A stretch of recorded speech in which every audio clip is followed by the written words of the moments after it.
Most men leave tens of thousands of dollars on the table every year because they are afraid of a 5-minute conversation with their boss. Today, we fix that. What's up? I'm Leonidas, and I want to start today with some honesty about why this conversation doesn't happen more often. It's not laziness. It's not that men don't know they're underpaid. Research consistently shows that most people know, at some level, when they are earning below their market value. The awareness is there. The thing that stops them is fear. Fear of the no, fear of damaging the relationship, fear of looking greedy or arrogant, fear that the ask itself will put a target on their back. All of those fears are understandable. None of them are as dangerous as the years of under-earning that result from avoiding the conversation. By the end of this video, you're going to have more than a framework and more than principles. You're going to have the exact words, tested, structured, and ready to use for the most common raise negotiation scenarios you will face. This is the most practical video we've made. Quick note, every workplace is different. Every manager is different. The scripts I provide are frameworks, not magic words that work in every context. Use your judgment about what fits your situation, your relationship with your manager, and your company's culture. Nothing here is HR advice or legal advice. Let me name the 3 fears specifically, because the first step to overcoming them is knowing exactly what you're dealing with. Fear 1, the fear of the no. This is the most surface-level fear and also the easiest to dismantle. A no is not a punishment, it is information. It tells you either that the timing is wrong, that you need to build a stronger case, or that this employer has a ceiling on what they will pay you, which is also information you need. Fear 2, the fear of damaging the relationship with your manager. This one has some validity. A poorly handled negotiation can create awkwardness, but a well-handled one almost never does. Most competent managers respect the professionalism of a clearly articulated case. They have budgets, they know market rates, they are not surprised when valuable employees ask to be compensated at market. Fear 3, the fear of looking arrogant or overestimating your value. This is the deepest one. It is the internal voice that says, "What if I ask and they tell me I'm not worth it?"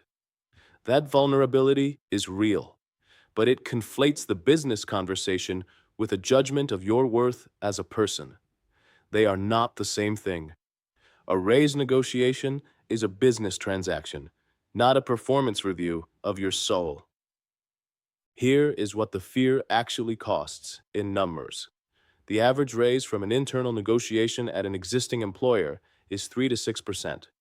The average raise from changing jobs is between 10 and 20%. But even internal raises compound dramatically over a career. A man earning $50,000 who negotiates a $5,000 raise this year does not just earn $5,000 more next year. That higher base is the foundation for every future percentage raise, every bonus calculation, and every salary history disclosure at his next employer. At a 7% average annual growth rate, the difference between a $50,000 base and a $55,000 base at age 25 compounds to roughly $70,000 additional lifetime earnings by age 45, before we account for better investment of the surplus. The 5-minute conversation you are afraid to have is worth more than a year's salary over the arc of your career. That is not an exaggeration. It is the math. I want to address the relationship fear directly because it holds a lot of men back. A good manager does not penalize employees for asking for raises. A good manager expects it.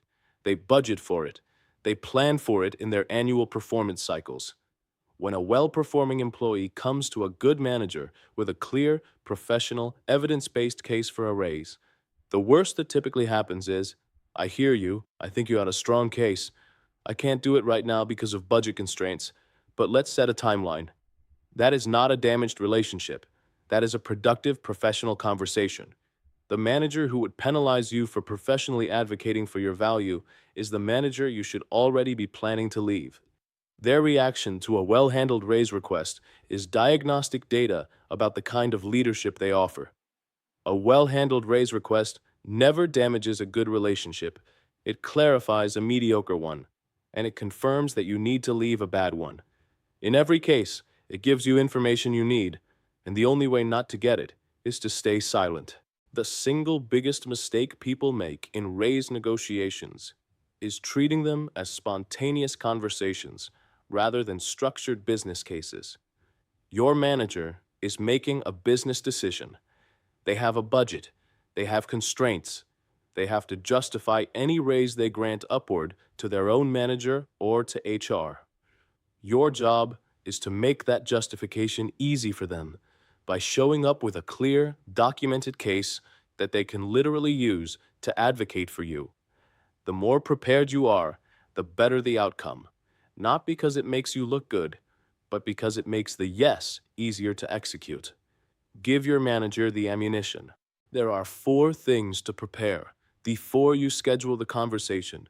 Not during, before. Step 1, market research. Find out what the market actually pays for your role, your experience level, and your geography. Sources: LinkedIn Salary, Glassdoor, Levels.fyi for tech roles, Bureau of Labor Statistics for broad benchmarks, and most powerfully, actual job postings for your role in your city right now. If similar roles are posting at 70,000 and you earn 60, that gap is your leverage. Step 2, your accomplishment inventory. List the specific, measurable things you have done since your last raise or review. Not your responsibilities, your results. Revenue generated or influenced, costs reduced, problems solved, projects delivered on time. If possible, attach dollar figures. I manage the client account is weak. I retained the client account that represents $240,000 in annual revenue after their previous contact left. Step 3, your number. Decide the specific number you want before you walk in. Not a range, a number. Research shows that a specific ask anchors the negotiation more effectively than a range, and a range signals that you will accept the bottom of it. Know your target. Know your walkaway minimum. Keep both internal. Step 4, timing. Choose your moment. Never ask immediately after a setback, a bad review, or a company rough patch. Ask after a visible win, a project you delivered, a client you saved, a problem you solved publicly. The emotional context of the ask matters as much as the substance. Let me give you the exact formula for turning a vague job duty into a powerful negotiation talking point.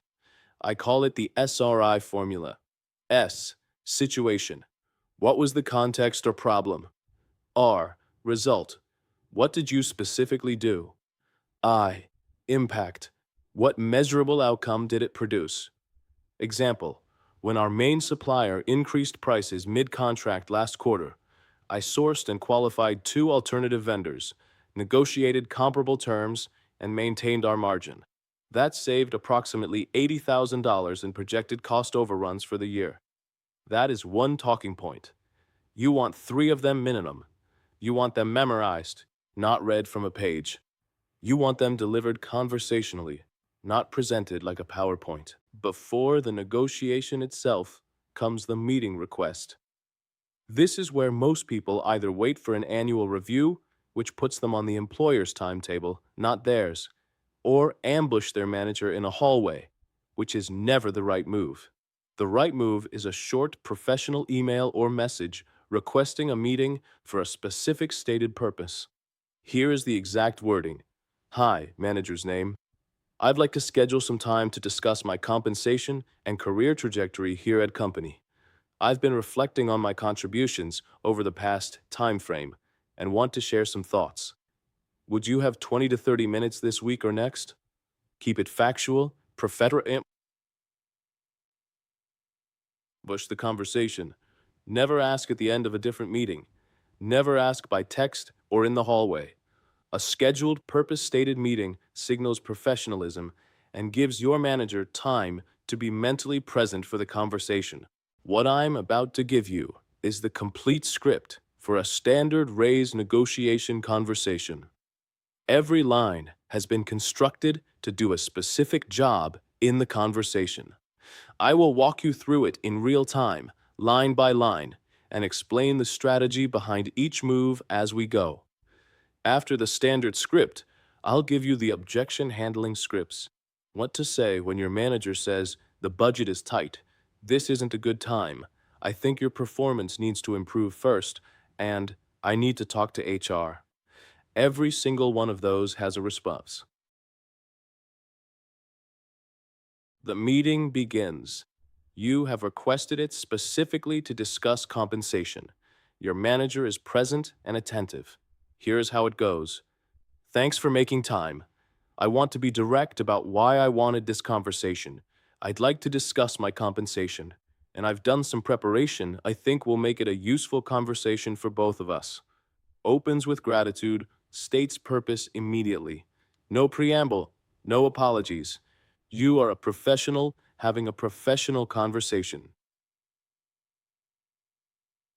Over the past X months year, I've taken on specific expanded responsibility and delivered some results I'm proud of.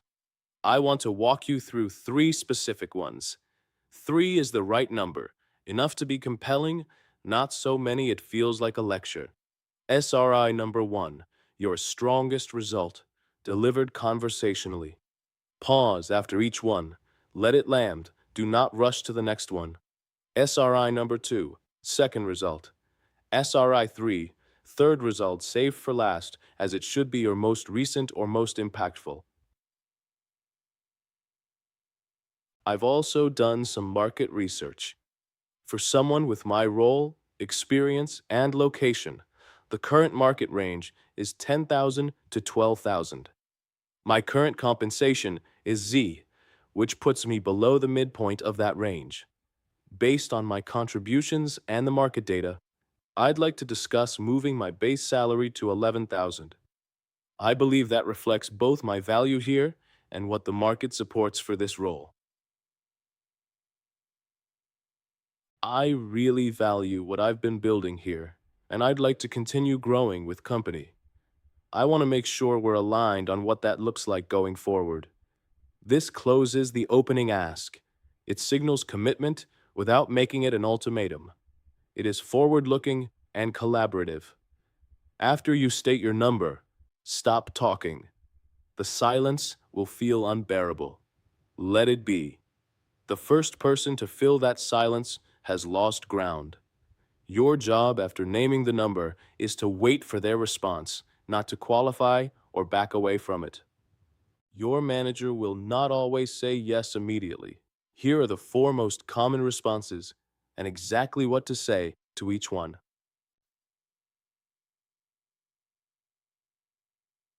I understand. Budget constraints are real.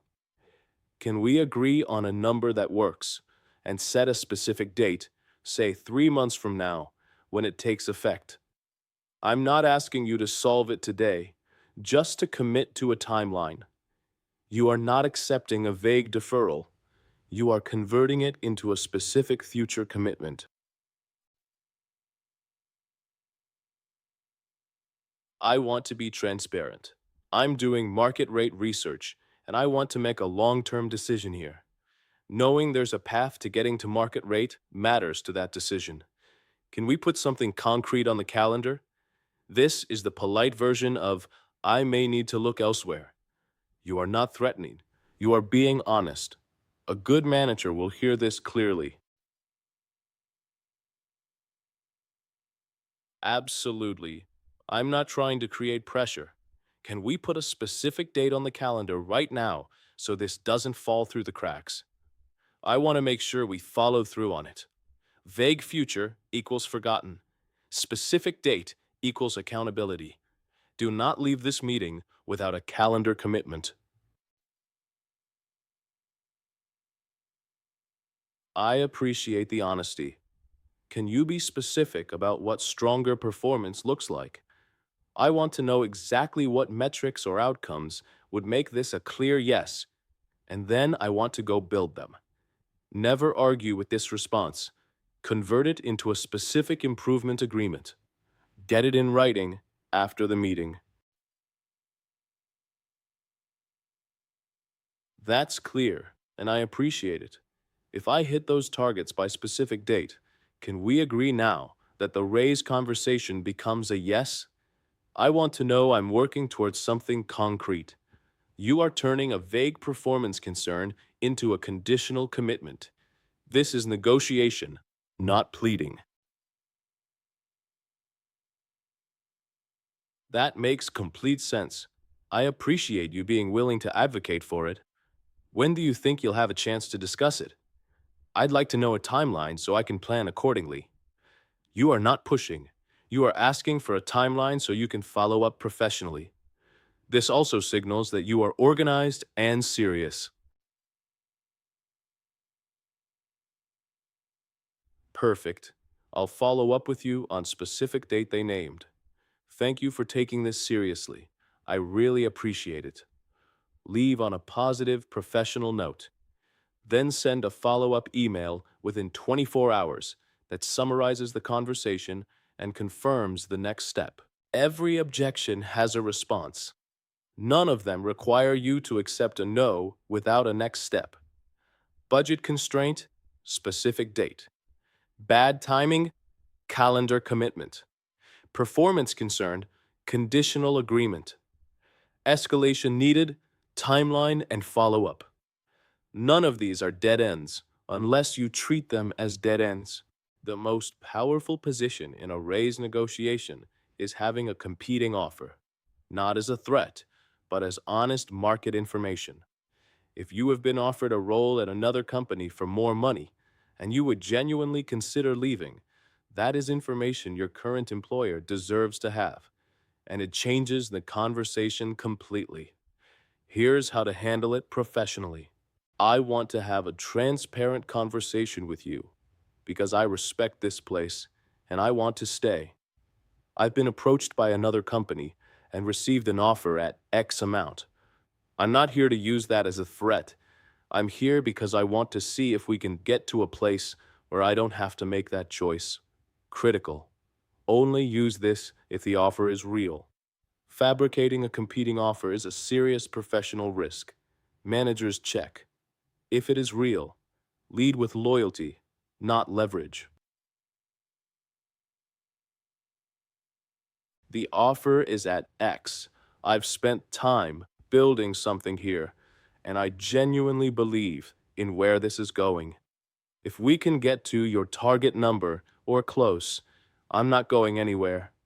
Be specific, be genuine, be prepared that some managers will not match, and have a decision made about what you will do if they don't. I appreciate you being honest with me. I need a few days to make a decision. I'll come back to you by specific date. Do not decide in the room. Give yourself space. Then, make the decision that is right for your situation. Never fabricate a competing offer. Managers verify. It ends your credibility permanently at that company. Use this script only when the offer is real and you have genuinely considered it. The power of it comes from its honesty, not from the bluff. After every negotiation conversation, whether it went perfectly or ended with an objection and a next step, you send a follow-up email within 24 hours. This is not aggressive, it is professional. It creates a written record of what was discussed, what was agreed, and what the next step is. It protects you if things get misremembered, and it signals that you take this seriously. Here is the exact template. Subject. Follow-up. Our conversation on compensation. Clean subject line. Not raise request, too transactional. Not vague, too easy to ignore. Hi. Thank you for taking the time to discuss my compensation today. I wanted to follow up in writing to make sure we're aligned on next steps. Opening. Gratitude plus purpose. As I mentioned, I've seen strong results over the past time frame, And based on my market research, I believe a move to your number reflects both my contributions and the current market for this role. Restate your case briefly. This is the business case, not the emotional case. If they agreed to a date, I'm looking forward to our follow-up conversation on specific date. If they needed to escalate, I understand you'll be discussing this with HR, your manager, and I look forward to hearing back by date they mentioned. Whatever the next step was, put it in writing with the specific date. I genuinely value what I've built here, and I'm committed to continuing to deliver strong results.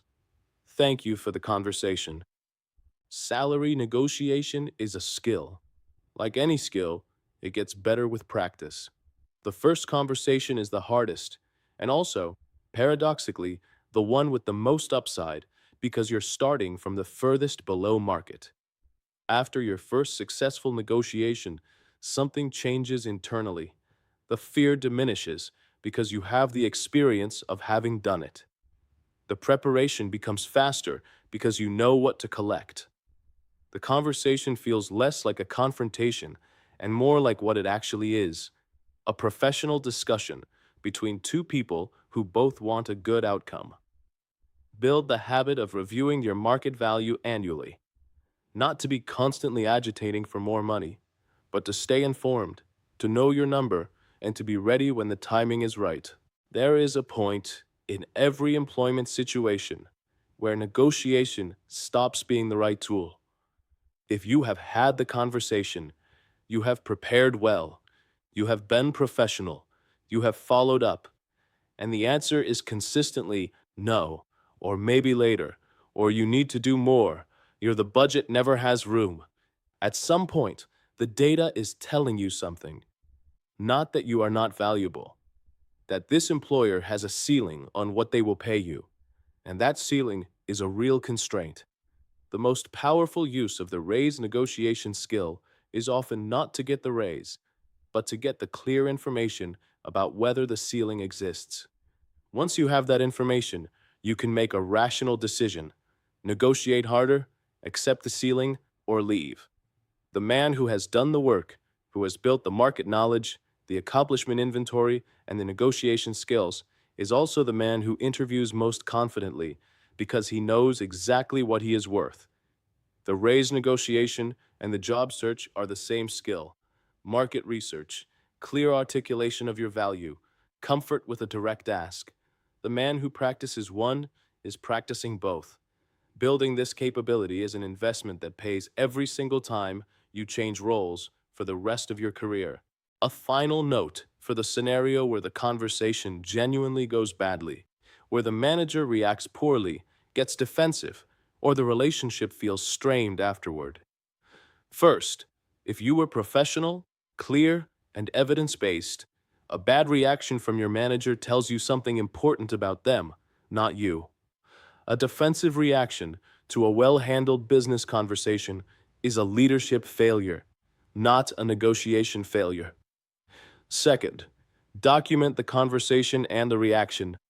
If a manager retaliates against you for professionally requesting fair compensation, that is something HR, and in some cases employment law, takes seriously. Third, update your job search timeline. A manager who cannot handle a professional compensation discussion is a manager you are better off working for somewhere else. The conversation just gave you the information you needed to act on what you probably already suspected. Before I close, I want to give you the specific framework for setting your target number, because asking too low leaves money on the table, and asking too high without evidence invites a fast no. Here is everything you have after this video. You have the psychology of the fear, named, understood, and smaller than it was an hour ago. You have the four-step preparation framework: market research, accomplishment inventory, your number, and your timing. You have the full word-for-word script for a standard raise conversation. You have the four objection responses. You have the competing offer script. You have the follow-up email template. You have everything you need to have this conversation. One action today: Open a document. Title it My Raise Case. Write down your current salary. Write down one accomplishment from the last 6 months using the SRI formula. That is all. Just one. The men who do that one thing today will have a completed case within a week, and a conversation scheduled within a month, and a different salary within 60 days. The men who don't will leave the same money on the table they left there last year. Drop a comment with where you are in the process. Thinking about it? Preparing? Or already scheduled? I read them, and it shapes what I cover next. I'm Leonidas. Go ask for what you're worth. I'll see you in the next one.